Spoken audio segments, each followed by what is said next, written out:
happy, happy, happy, happy, happy, happy, because I'm happy. Quelle joie de vous retrouver, Nathalie Fabreau. Absolument partagé, Didier. Comment ça va bien? Ça va. J'attends quand même la fin de l'année pour un peu... Un petit peu, comme vous dites. Hein. Je pense que ça doit être, à mon avis, ça va être le hit de l'hiver. Avant les vacances. Et Bien. si on en enregistrait un à deux? Ah oui, pourquoi pas. Hein, Bien, on s'est séparés la dernière fois, on parlait de la gestion des priorités, ouais. Et on s'était arrêté sur une question, on s'était dit on n'a pas le temps de développer, on va le développer la prochaine fois, c'est-à-dire aujourd'hui. Et je vous avais posé une question un petit peu comme un chien dans un jeu de quilles. Est-ce que le coaching en équipe et le coaching individuel se rejoignent quelque part? Et aussi, l'autre question, la sous-question de cela, c'est comment distinguer si on doit faire appel à un coach individuel ou à un coach par équipe, en équipe plutôt, ou une équipe de coach, je ne sais pas, à vous de me répondre, dans le cadre de l'entreprise. Est-ce qu'il y a aussi du développement personnel, du coaching de développement personnel en entreprise de manière individuelle? Waouh, beaucoup de questions très riches. Là, je vous laisse, je viens vous chercher dans une heure. Voilà, il va se faire un café, il revient. Alors, waouh, on va y aller par couche. Donc, je vais vraiment y aller par étapes et je pense que je vais peut-être pas répondre dans l'ordre, mais je vais faire de mon mieux. C'est très bien. Donc, en fait, en entreprise, la question est souvent, est-ce qu'il y a un besoin? Donc déjà, est-ce qu'il y a un besoin de coaching? Donc, question de départ, est-ce qu'il y a un besoin de coaching?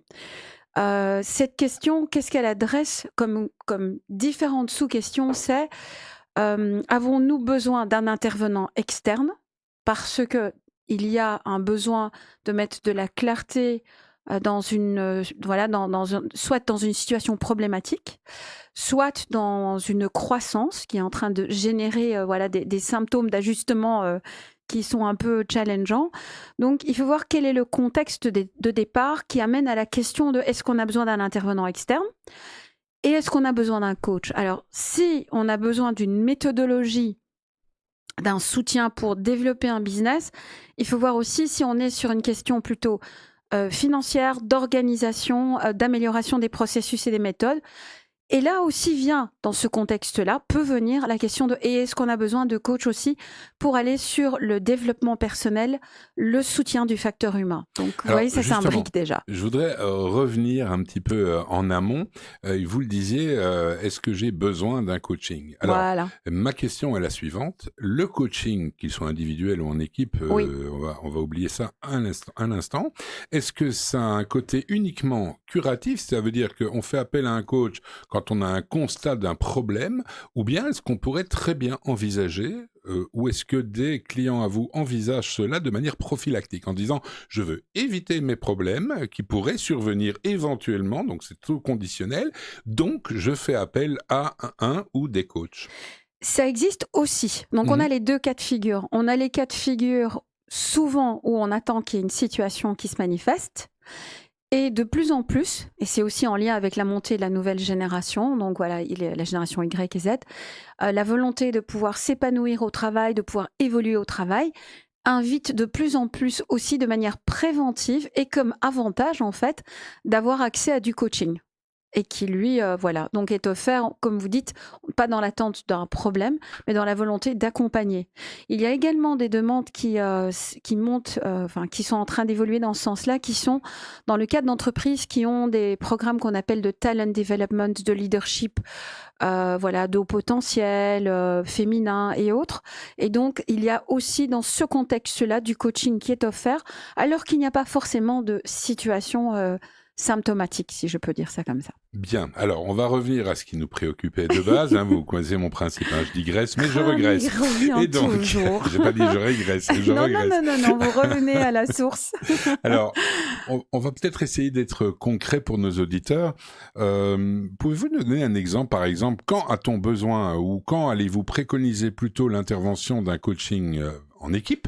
Oui. Et à contrario, quand allez-vous préconiser un coaching individuel de certains membres d'une équipe pour essayer de l'optimiser? Alors, cas concret, mais c'est intéressant parce que j'en ai un tout frais du four Parfait. qui est remonté hier. Attention, parce que c'est pas toujours très digeste quand ça sort du Non, four. non, il faut qu'il refroidisse un peu. Et c'est exactement ce que j'ai dit au manager en question. J'ai dit, réfléchissez, dormez dessus et revenez vers moi quand vous sentez que c'est le bon moment. Donc, pour que ça refroidisse. Donc, c'est un responsable qui est très très investi, donc il a été dans l'équipe, donc il était voilà dans l'équipe, il travaillait comme membre de l'équipe, et puis il a été promu et il est devenu manager de l'équipe en fait. Donc ça c'est le contexte, et c'est dans le domaine de l'Horeca, et il est voilà quelqu'un de très engagé, et je l'accompagne pour sa prise de poste, et à un moment donné voilà il revient vers moi en disant c'est fatigant, c'est difficile, j'ai l'impression d'être dépassée. Et là, je me suis dit, il y a une dynamique d'équipe qui est là, et il est en train de compenser, et il essaye, donc d'une part, il essaie de monter à bord, donc on regarde comment lui arrive à monter à bord avec ses forces, ses points d'attention, donc il est coaché dans sa prise de poste, donc ça c'est du coaching individuel. Et parallèlement à ça, il est en train de nommer une dynamique d'équipe qui est ancienne en plus, parce que là, je lui ai demandé de me donner l'historique de cette équipe. Et là, tous les deux, on a posé le constat qui est, dans cette équipe, il y a un fonctionnement qui est ancien et qui est vraiment... c'est un fonctionnement qui est, j'ai envie de dire, une équipe, c'est une équipe où on est à plusieurs à danser. Et donc là, il y a une danse dans l'histoire. Et lui, il essaye de monter dans la danse, mais tout en guidant la danse tout seul, ce qui est compliqué en fait. Absolument, oui.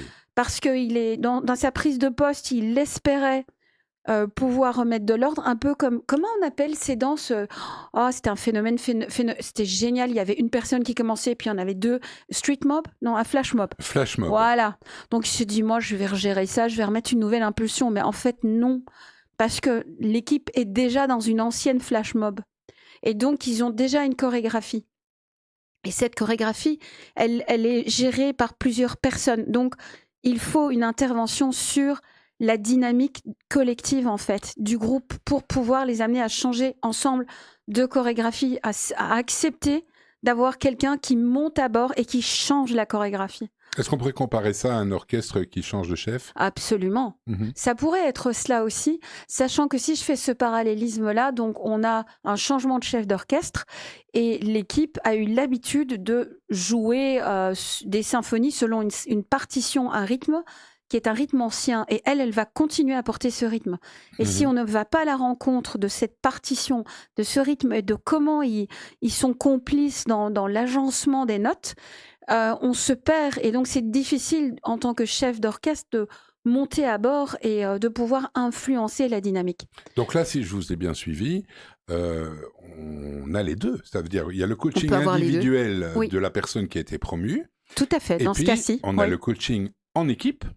De l'équipe, forcément, par définition, pour essayer que chacun intègre, je dirais, comment dirais-je, la nouvelle infrastructure, on va dire. Alors, dans ce cadre-ci, mais c'est génial parce que vous êtes en train de toucher à quelque chose de très subtil. On a deux leaderships. On a le leadership du nouveau responsable et on a le leadership de l'équipe. Et les deux sont, en fait, pour le moment, n'arrivent pas à se rejoindre. Donc, dans ce cadre-ci, un coaching individuel et un coaching d'équipe vont permettre la rencontre des deux mondes. Il faut qu'il y ait un pont, un relais. Enfin, c'est une proposition qui est faite pour accélérer en fait l'évolution. En même temps, ce manager pourrait y arriver tout seul, la question n'est pas là.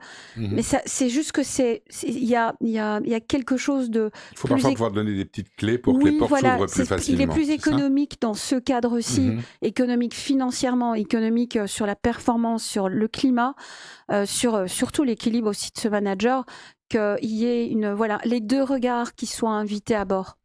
Pour pouvoir regarder. Moi, j'aime beaucoup par rapport à la dimension du coaching d'équipe. Comme ça, je vais juste faire un zoom dessus.